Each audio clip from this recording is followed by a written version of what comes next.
Compaixão. O capitão ali. Compaixão. Graças a Deus. Queria começar com a definição dos termos, para a gente entender um pouquinho a compaixão.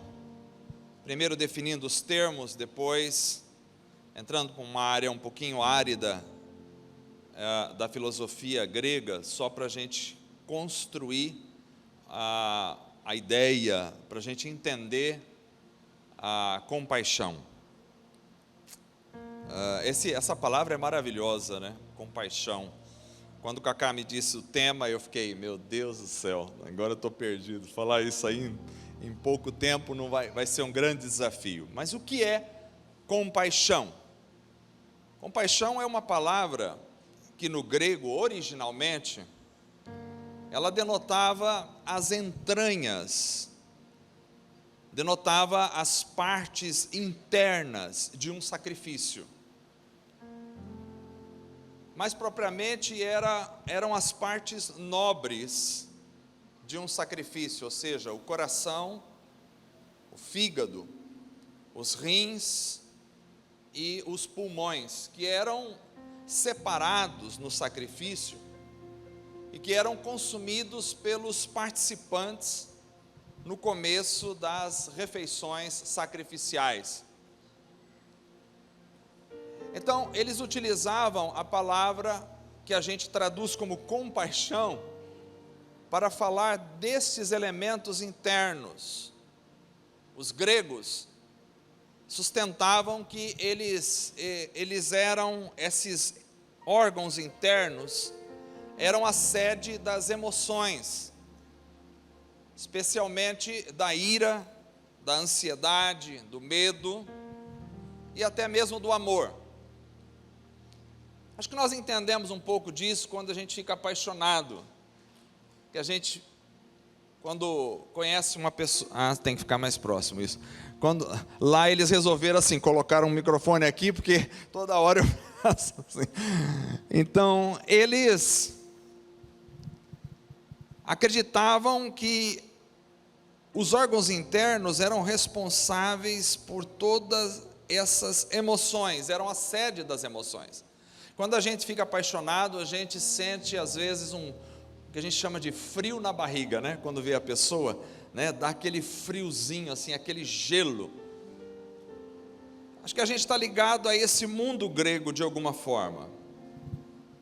E aí essa palavra, ela vai começando a desenvolver o significado, porque as palavras, como vocês sabem, os vocábulos, a língua, ela é dinâmica, ela é viva, ela vai se construindo com o passar do tempo. E aí ela vai evoluindo para chegar a significar o próprio sacrifício em si.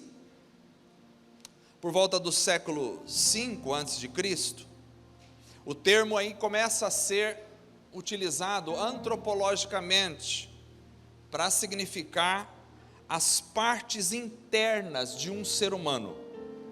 Então ele passa de ser as partes internas de um animal que é sacrificado, para ser agora as partes internas de um ser humano, e começa a se referir a partes individuais, como fígado, pulmão, baço. Depois o termo antropológico vai se tornar uma expressão das partes baixas do corpo, essencialmente o útero. Então, compaixão tem a ver com fígado, pulmão, baço, e de repente compaixão tem a ver com o útero, onde se gera uma criança. Depois ainda a palavra vai evoluindo no processo da construção da língua, e ela vai se tornar como a sede das paixões impulsivas, como por exemplo a ira. Finalmente, essa palavra veio a significar o mesmo que coração, porque para nós, coração, na nossa cultura, significa a sede das emoções. Meu coração está triste, meu coração está abatido, meu coração está alegre. A sede das emoções, do sentimento, da sensibilidade. No grego clássico, que antecede o grego do Novo Testamento, a palavra que traduzimos como compaixão, ela significa as partes internas do homem, que formam as suas emoções mais profundas. E foi a partir desta ideia que surgiu o verbo ter compaixão no grego, ter compaixão. E esse verbo começou a significar ser movido internamente.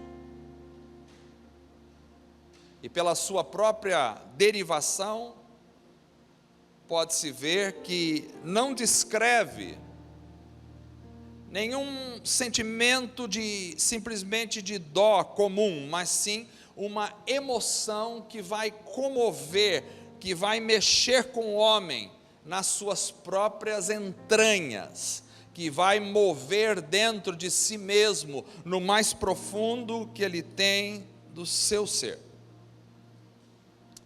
Então a compaixão é uma palavra utilizada no mundo grego, e ela vem para o Antigo e vem para o Novo Testamento. Compaixão, assim, no Novo Testamento e no Antigo Testamento, se torna uma realidade de mais mostrar do que meramente sentir. Envolve sentimento, mas envolve também a ação, o dar-se, a revelação daquilo que se está sentindo.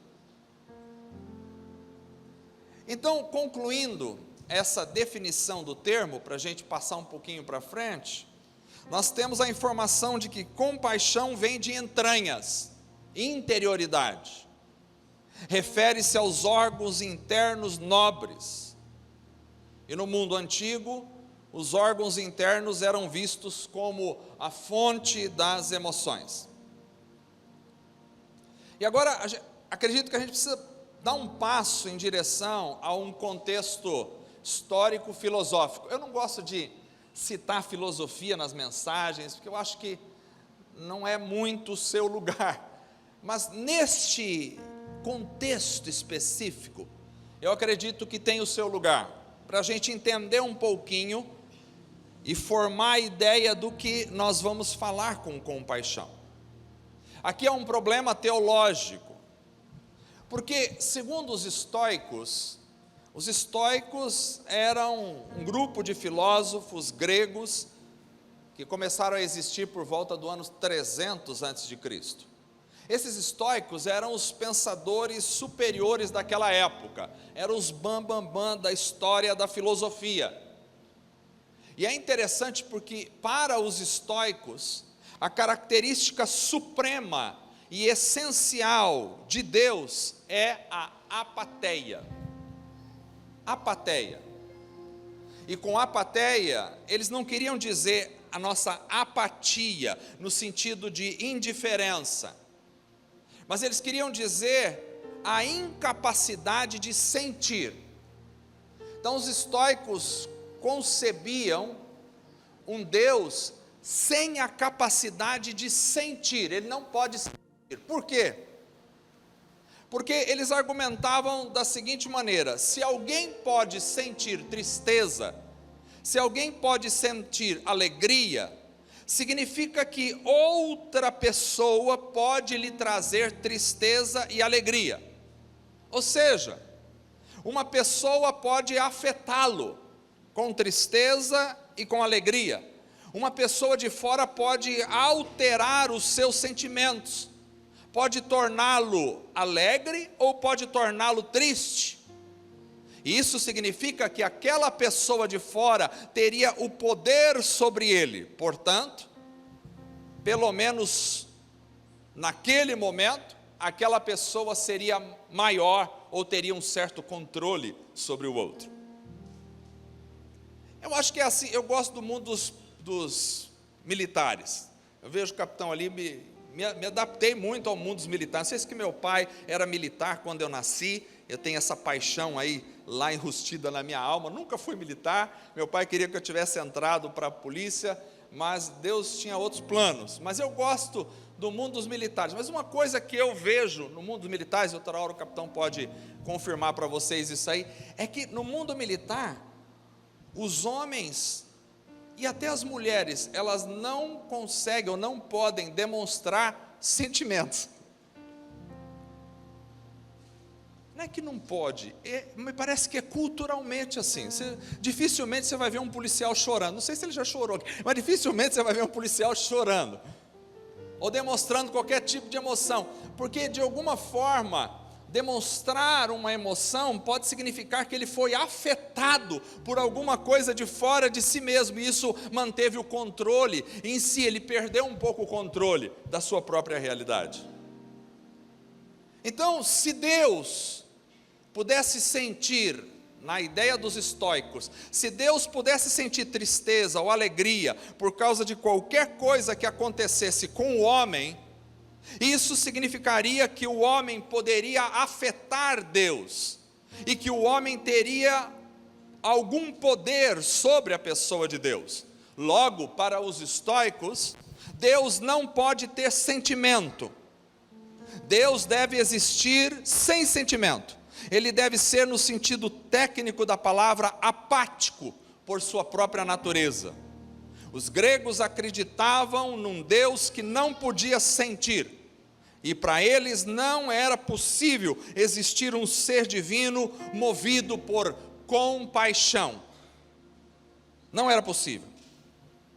Quando Apuleio, um filósofo romano do ano 134 depois de Cristo, disse que, de acordo com o pensamento de Platão, nunca Deus e o homem poderão encontrar-se, e ele disse: uma pedra me escutaria mais facilmente do que Júpiter, porque de alguma forma ele estava dizendo que era totalmente impossível que as nossas orações chegassem até Deus. Se Deus é Deus, logo é um ser essencialmente incapaz de escutar qualquer oração ou de ter qualquer tipo de compaixão.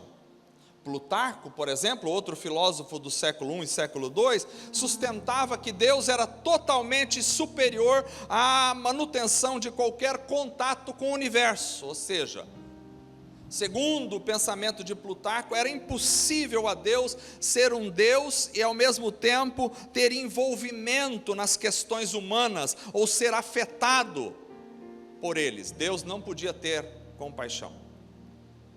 Vocês vão entender daqui a pouco porque eu estou falando tudo isso.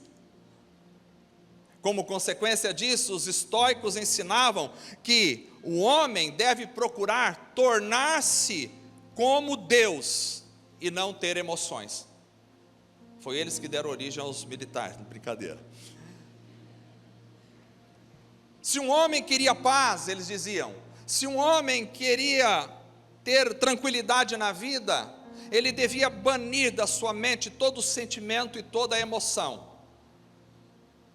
Epiteto, um filósofo grego estoico do século I, vai escrever: como devemos nós ensinar e treinar a nós mesmos a não nos importarmos quando perdemos alguma coisa, desde um objeto até uma pessoa da família. Eles treinavam para isso. Não quero me importar. Perca alguma coisa, veja os seus entes queridos morrerem e diga: não me importo, não me preocupo, porque ele não pode ser afetado por emoções. Já que Deus não é afetado por emoções, os homens que querem parecer com Deus também não podem ser afetados por emoções. Então, o pensamento religioso pagão acreditava num Deus cuja essência era a ausência da capacidade de ter compaixão. E agora nós entramos num problema, porque a ética cristã ensinava que o alvo da vida era uma vida em que precisava haver compaixão. No mundo grego, a ideia de um Deus que podia ser movido pela compaixão e de uma força motivadora era completamente absurda. Mas a revelação, a palavra de Deus, veio para trazer uma outra realidade, veio para mostrar a presença de um Deus totalmente diferente, e é por isso que nós chamamos, às vezes, na antropologia filosófica, o Deus de o totalmente outro, porque Deus era totalmente diferente daquilo que o mundo grego concebia como divindade.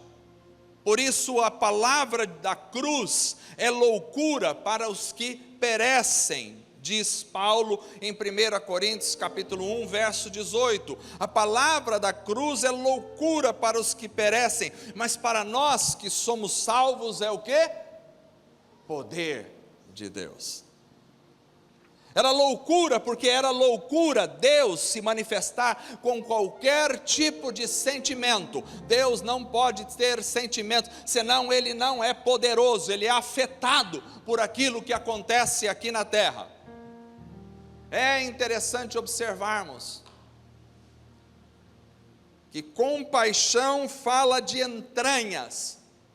Se Deus tem compaixão, Deus tem entranhas. Se Deus tem compaixão, Ele é movido em suas entranhas em relação a seres, a pessoas e a coisas. E é interessante observarmos que Judas Iscariotes não teve compaixão vivida. E o texto de Atos, capítulo 1, verso 18, diz da morte de Judas, que ele, precipitando-se, rebentou pelo meio, e todas as suas entranhas, e a palavra aqui é a mesma para compaixão, e todas as suas entranhas se derramaram. A expressão de alguém que deveria viver na compaixão, derrama sua própria compaixão na morte, mostrando que estava presa dentro de si mesmo. O ponto de vista então cristã vai ressaltar a própria compaixão de Deus e nos ensina a viver essa compaixão. Paulo vai dizer em Colossenses capítulo 3, verso 12 e verso 13, acho que tem o versículo aí, não sei se tem, você olha na sua Bíblia. Paulo diz: revesti-vos, pois, como eleitos de Deus, santos e amados, de entranhas, e a palavra aqui é compaixão, de entranhas de misericórdia, de benignidade, humildade, mansidão, longanimidade, suportando-vos uns aos outros e perdoando-vos uns aos outros, se alguém tiver queixa contra o outro, assim como Cristo vos perdoou, assim fazei vós também. Olha, é interessante que Paulo vai usar esta palavra das entranhas, revesti vocês mesmos, de entranhas de misericórdia, ou seja, entranhas que possam ser afetadas, não entranhas gregas, não entranhas da filosofia estoica, mas entranhas que possam ser afetadas pelo outro, e assim suportai-vos uns aos outros. Essa palavra para nós, suportai-vos uns aos outros. Não é fácil viver em comunidade, não é fácil viver em igreja. A gente precisa aprender a suportar uns aos outros. É importante notar que nós nunca teríamos conhecido o amor e a compaixão na grandeza de Deus sem a revelação de Jesus Cristo, nunca. Porque o mundo estava envolvido pelo pensamento estoico, e tudo que os homens pensavam era que homem tinha que ser homem, e não podia sentir, e não podia chorar, e não podia se manifestar em sentimentos, e não podia se importar, e tinha que ser apático. Homem é homem, tem que ser apático. Acho que a gente herdou um pouco disso ainda, da filosofia grega, quando a gente olha para os nossos filhos e fala: homem, você é homem, homem tem que ser homem. Nós nunca teríamos conhecido a grandeza da compaixão. Nem comecei a pregar ainda. Se Cristo não tiver, nem li o texto aí. Se Cristo, você tem misericórdia de mim, compaixão para com o pregador. Se Cristo não tivesse revelado a compaixão,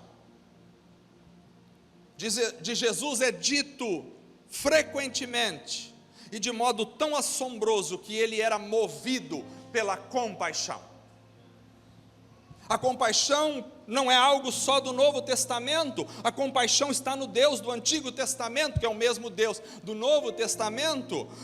Ela é revelada, por exemplo, em Oséias capítulo 1, verso 7, quando Deus fala da compaixão para salvar o seu povo.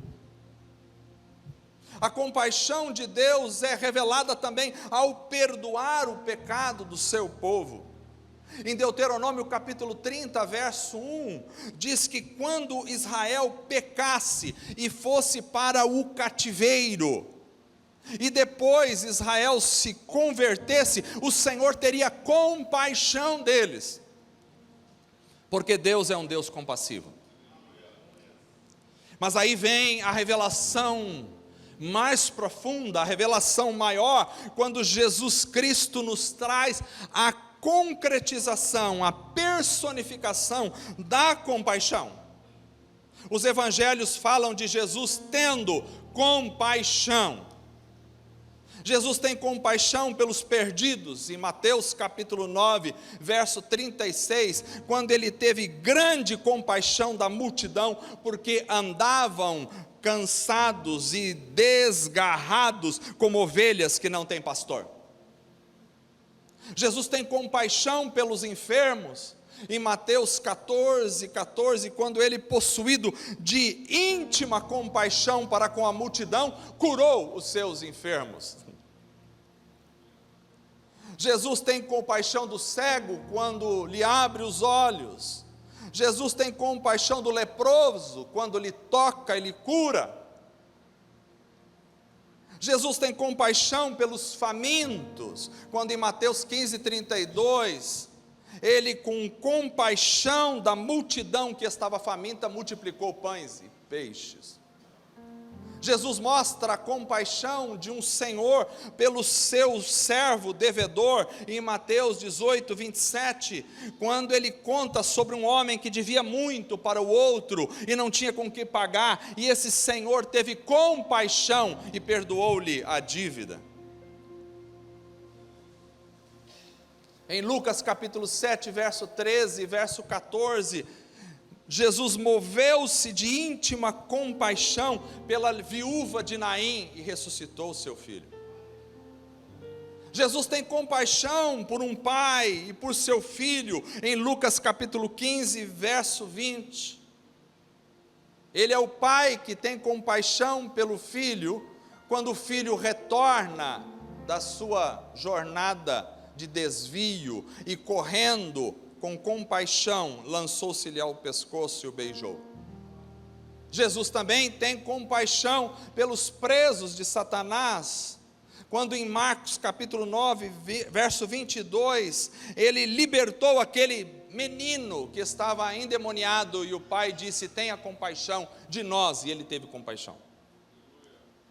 Então, irmãos, nós somos levados a compreender que a compaixão precisa nos envolver de tal forma que nos leve a ser movidos em nossas entranhas pelos perdidos.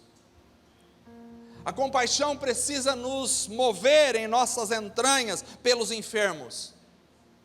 A compaixão precisa nos mover pelos famintos, assim como Cristo foi movido.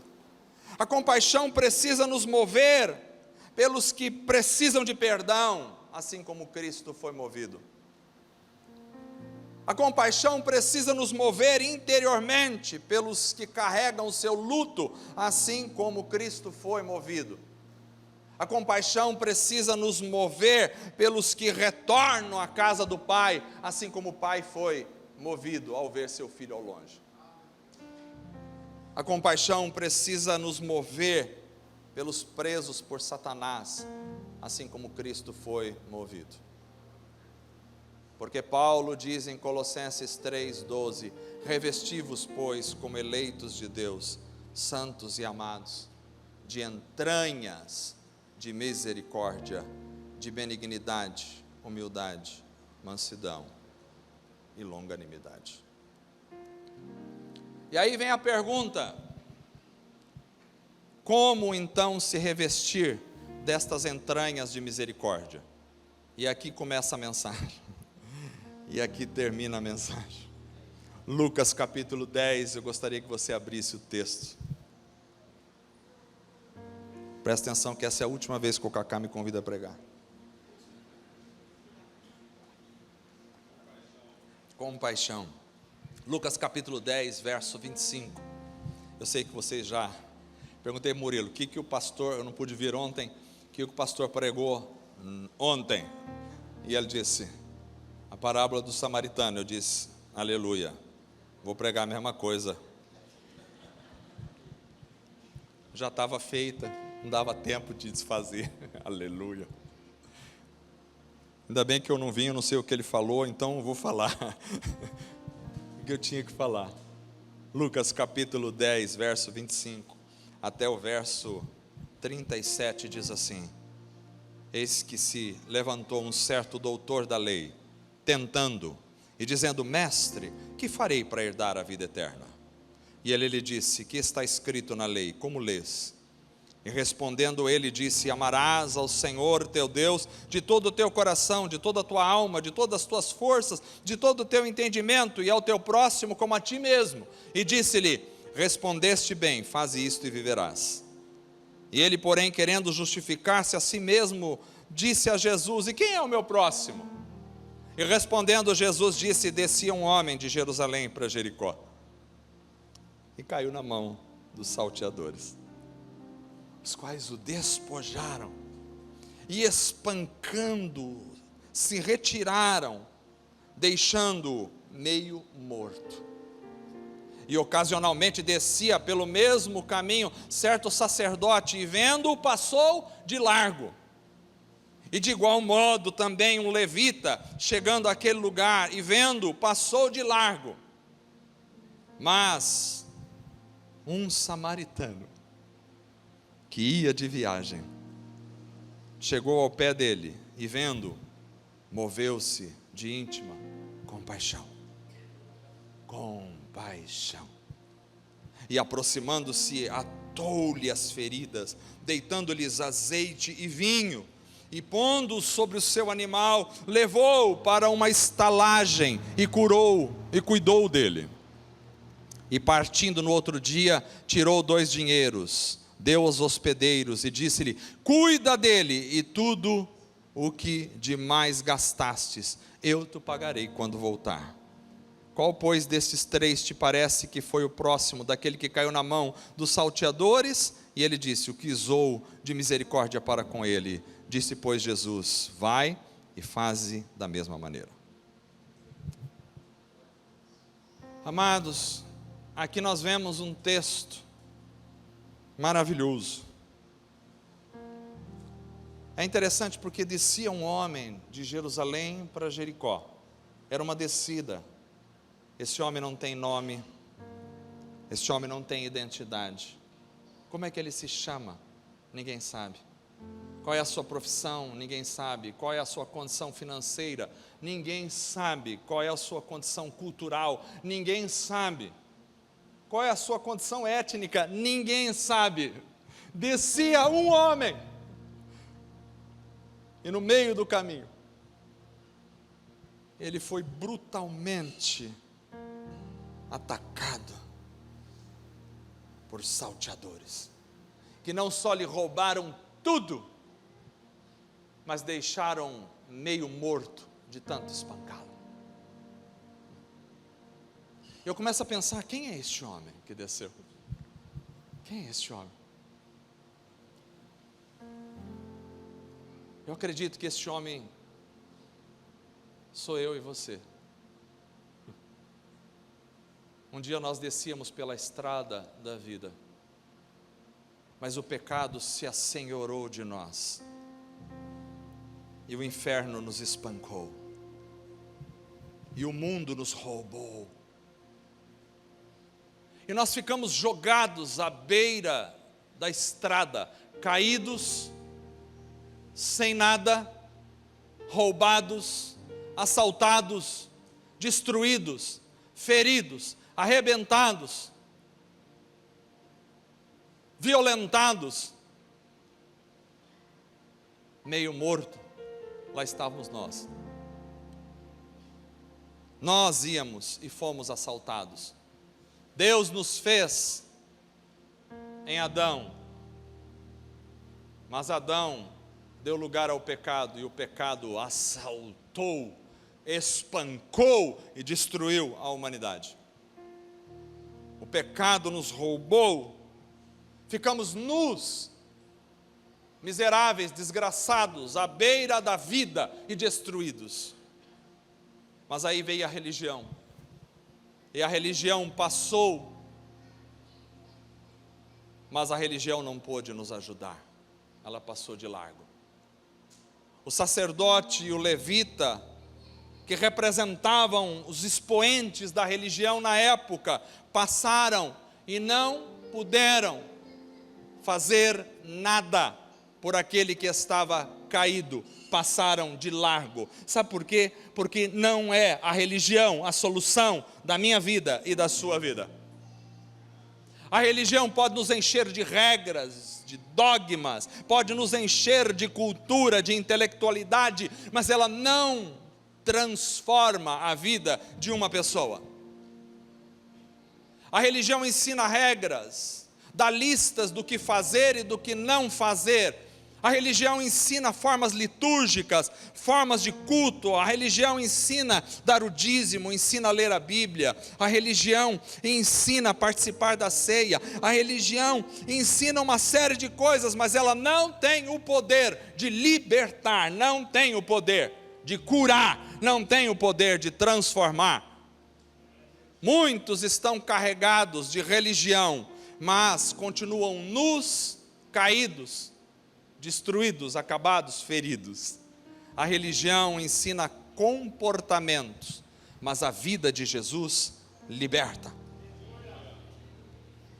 Lá estava eu, caído, no meio do caminho. Mas nunca houve noite que pudesse impedir o nascer do sol e a esperança. E não há problemas que possam impedir as mãos de Jesus para me ajudar. Haverá um milagre dentro de mim.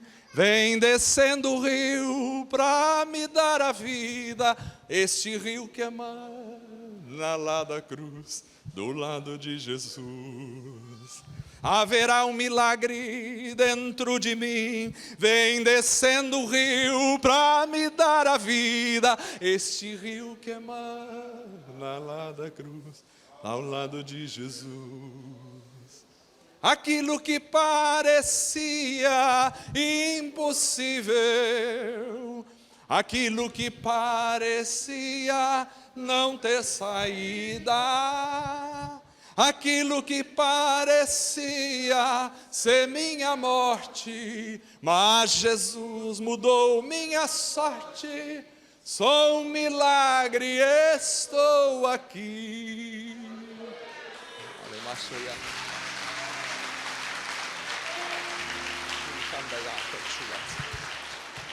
Porque descia o Senhor Jesus, o samaritano. Ele desceu, porque se ele não descesse, jamais poderia subir. Ele desceu porque a religião era inócua, a religião não tinha efeito sobre a minha vida. Ele desceu porque não havia esperança para mim. Ele desceu porque eu estava morto em meus pecados. Ele desceu porque todos passaram de largo e ninguém podia fazer nada por mim. Ele desceu porque se ele não descesse, a minha vida estava condenada à sepultura, assim como aquele homem caído, sem nome, sem identidade, sem nada na vida, sofrendo as feridas das suas próprias angústias, do seu pecado. Assim ficava moribunda a minha alma, aguardando a morte chegar. Mas em vez da morte chegar, o samaritano desceu, e quando desceu, ele me amou, ele olhou para mim e foi cheio de compaixão. Aleluia. O samaritano, ele poderia ter passado reto, mas não passou. A religião passou reto, mas o samaritano não conseguiu passar reto, porque o texto diz que ele foi movido nas suas interioridades. O rim começou a clamar, o fígado do samaritano começou a clamar, o coração começou a clamar, o pâncreas começou a clamar. Ele foi movido ao ver a humanidade e parou. Ele parou e se aproximou. A compaixão sempre leva à aproximação. Não há como ter compaixão e não se aproximar. Quem tem compaixão e fica à distância online, jamais teve compaixão, porque a compaixão me faz me aproximar. Me aproximar. Quando você pode, precisa se aproximar. Talvez você não tenha como se aproximar de alguma pessoa pela distância, mas quando você pode e não se aproxima, a compaixão não está ali, porque a compaixão faz você não só parar, mas se aproximar. A vida é muito corrida, irmãos, a gente corre para cima e para baixo, a gente está cheio de compromisso. Começa a segunda-feira, já está lotado de coisas para fazer, e chega no domingo, na hora do culto, a gente está pensando: o que será que eu tenho que fazer amanhã? Não posso esquecer isso, pagar aquela conta, fazer aquele outro. A gente vive uma vida de louco, corrida, e o próprio Satanás fica feliz com esse tipo de coisa, porque a gente não tem tempo para parar. Compaixão implica em parar, não só parar, como se aproximar. É preciso se aproximar. E aproximou-se. E não só se aproximou, mas ele tinha uma bolsa. Quem tem compaixão tem bolsa. Quem tem compaixão tem mochila, tem bagagem. Quem não tem compaixão, mas quem tem compaixão tem bagagem. Ele tinha uma bagagem. E quando ele abriu a sua bagagem, veio a cura. Ele tirou da sua bagagem os dois elementos principais da necessidade humana. O primeiro elemento é o azeite. Ele tirou o azeite. O azeite tem um simbolismo maravilhoso na Bíblia. Só falar do azeite, nós poderíamos ficar aqui a tarde inteira falando do azeite. O azeite tem um simbolismo fantástico. O azeite traz a unção. O azeite traz o poder. O azeite é o Espírito Santo. Não há como salvar a humanidade se o Espírito Santo não entrar na vida de uma pessoa. Ele disse: eu vou, mas eu não vou deixar vocês órfãos, ficar em Jerusalém até que do alto sejais revestidos de poder, porque é necessário que alguma coisa entre em você e transforme a sua vida de dentro para fora. E o Espírito Santo chegou. E quando o Espírito Santo chegou, a vida da igreja chegou. E a igreja começou. O Espírito Santo é Deus em nós, Deus em nós. Ele trouxe o azeite da unção. Jesus traz o Espírito Santo para nós. Se Jesus não tivesse vindo, o Espírito Santo não poderia habitar em nós. Não poderia, porque nosso vaso estaria sujo, imundo, estaria condenado. Mas Jesus veio para nos limpar e colocar o seu Espírito em nós. Não há outra necessidade maior da igreja do que ser cheia do Espírito Santo. As 10 virgens precisavam do azeite. Irmãos, o que precisamos hoje não é de diversões na igreja. Não é disso que nós precisamos. Já tem muita diversão aí fora. Não é pela diversão que se atrai os jovens. Não é pela diversão que se atrai os adolescentes. Vamos lá que vai ter brincadeira, roda das crianças. Não é pela diversão que se atrai as pessoas. Hoje as igrejas estão tão vazias do poder do Espírito Santo, que a gente precisa inventar moda toda hora, para atrair gente, porque senão as pessoas não vêm. O que vai ter hoje? Hoje vai ter o show do... E aí todo mundo vem, porque vai ter o show. Nós não precisamos de show, nós não precisamos de atividades, não precisamos de ativismo, nós não precisamos de show nos cultos, nós não precisamos inventar nada, nós não precisamos oferecer nada para as pessoas. Nós precisamos é ter o poder e a unção do Espírito Santo em nossa vida. Quando você tiver o poder do Espírito Santo, então a cura vai fluir de você. Precisamos do poder do Espírito. Cristo não só traz o poder do Espírito, mas junto com o vinho, não é só o azeite, junto com o azeite tem também o vinho. E o vinho tem um simbolismo riquíssimo na vida judaica. Ele representa, entre muitas coisas, a alegria e a cura, porque o vinho era um elemento de asepsia. As feridas eram higienizadas com vinho. Festas eram regadas ao vinho na cultura judaica. Aliás, o primeiro milagre de Jesus foi transformar a água em vinho em Caná da Galileia, porque ele veio tirar a tristeza e trazer a alegria para um coração. Alegria não é fazer um talk show, alegria não é contar piadas, alegria não é rir a todo momento, não é isso. Alegria é uma vida dentro de si, que encontrou contentamento em Deus, que encontrou contentamento na própria vida, e que é cheia da presença do Todo-Poderoso. Isso é alegria. O que nos torna fortes é a alegria do Senhor em nossa vida. A alegria do Senhor é a nossa força. Existem muitos hoje que parecem que já nasceram na tristeza, nasceram no desânimo, nasceram nas lágrimas, nasceram no sentimento de autocomiseração.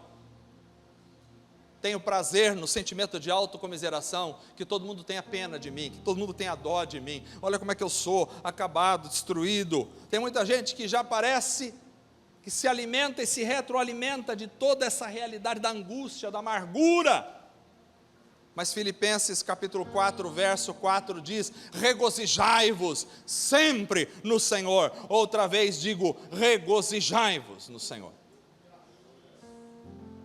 O vinho é a alegria e é a asepsia de uma vida. Se sua vida não estiver desinfetada e não estiver cheia de alegria, não tem a presença de Deus em você. Jesus me pegou, abriu a sua sacola, tirou o azeite, tirou o vinho e passou sobre minhas feridas. E me pegou no colo e me levou e pagou o preço e deixou dinheiro de sobra na caixa e disse assim: eu vou voltar. Eu vou voltar. Glorioso dia quando ele voltar, aleluia. Oh, maravilhoso dia. Senhor, faça parar o relógio. Maravilhoso dia quando ele voltar. Mas para isso, Jesus também nos chamou e disse, através daquele homem: vá e faça o mesmo. Essa história fala de nós como caídos, mas essa história também fala de nós como samaritano. Jesus disse àquele homem: vai agora e faça o mesmo. Por isso é preciso que, primeiro, para eu me tornar como um samaritano, primeiro é preciso que eu tenha sido alcançado, curado. Não adianta você querer curar se nunca foi curado. Não adianta você querer alcançar se jamais foi alcançado. Tem muita gente pregando nos púlpitos das igrejas, pregando em grupo de célula, que nunca foi alcançado. Primeiro precisa ser alcançado, para depois alcançar. Primeiro precisa ser curado, para depois curar. Primeiro precisa ser transformado, para depois levar a transformação. E para você ser curado, alcançado, você precisa se perceber como um caído. A religião diz, não, você está bom, você já faz tudo, você nasceu nessa, morre nessa, seu pai era assim, você não mata, não rouba, não bebe, não fuma, não prostitui, você está tudo certo com você. Mas não está tudo certo com você. Porque matar, beber, roubar, prostituir, fumar, adulterar, isso aí são só consequências de um pecado que tira você da presença de Deus. Um ser humano não vai ao inferno porque mata, rouba, bebe, prostitui. Isso aí são só consequências de quem nunca foi salvo. Um ser humano vai ao inferno se ele está desligado de Deus, se ele está apartado de Deus. E todo ser humano nasce apartado de Deus por causa do pecado. Todo ser humano nasce em pecado, mas Jesus veio para nos religar a Deus. Então é preciso ser encontrado, é preciso ser curado, restaurado, precisa ser percebido como um caído. Para se tornar como um samaritano, eu preciso ter, além da cura em mim, eu preciso agora também ter uma mochila, precisa comprar uma mochila. Todo samaritano tem que andar com mala, tem que andar com bagagem. Todo samaritano precisa ter mochila. A mochila é a presença do azeite na vida e a presença da alegria na vida. Precisa ter. Sem a presença do azeite, sem a alegria do Espírito na vida, nós não estamos completos. Sem o azeite, que é o próprio Espírito na vida, nós estamos perdidos. Ninguém pode dar aquilo que não tem. Para ser um samaritano é preciso ter bagagem. Mas não só é preciso ter bagagem, é preciso ter disposição para parar. Porque a nossa correria, a vida, o corre-corre do dia a dia, a comida que já está esperando lá, a coisa vai nos apertando, vai nos apressando, e a gente às vezes não tem. Nem deu para fazer a perna ainda. A gente não tem tempo para parar. Precisamos parar. Somos convidados a parar. Para parar você precisa ter tempo para parar. Você precisa ter disposição para parar. Se você quer ser como o samaritano, você precisa ter disposição para parar, para rasgar a agenda, para anular compromissos, para fazer qualquer coisa, para parar no momento que precisa parar. Tem momento que precisa parar, e o momento que precisa parar é o momento que você viu ali a necessidade, precisa parar. Disposição para parar, mas não só disposição para parar, porque eu posso parar, olhar e falar, não é para mim, deixa para outro, e ir embora. Eu preciso parar e me aproximar. Jesus se aproximou e tocou num leproso.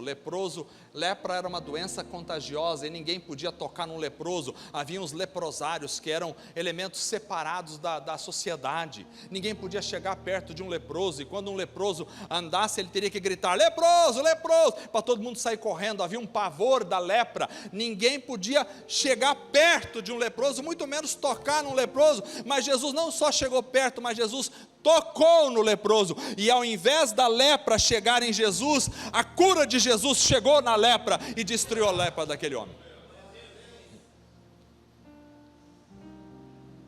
É preciso se aproximar dos leprosos.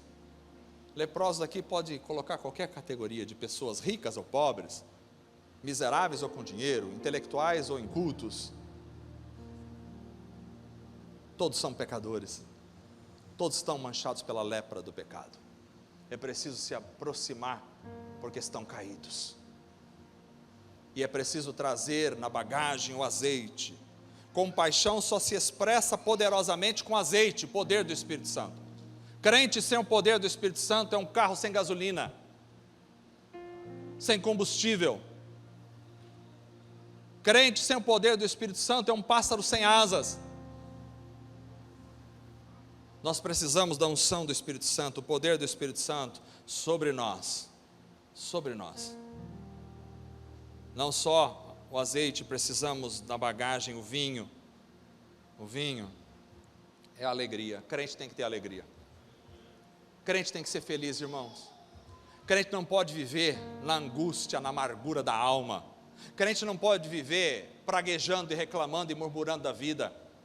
Cristão não pode viver, cada hora é um problema. Agora é o calor, depois é o vírus que chegou novamente, depois é a dengue que também está aí, e depois é a falta de dinheiro, e depois é o problema da violência, e depois sempre vai haver problemas para as pessoas murmurarem.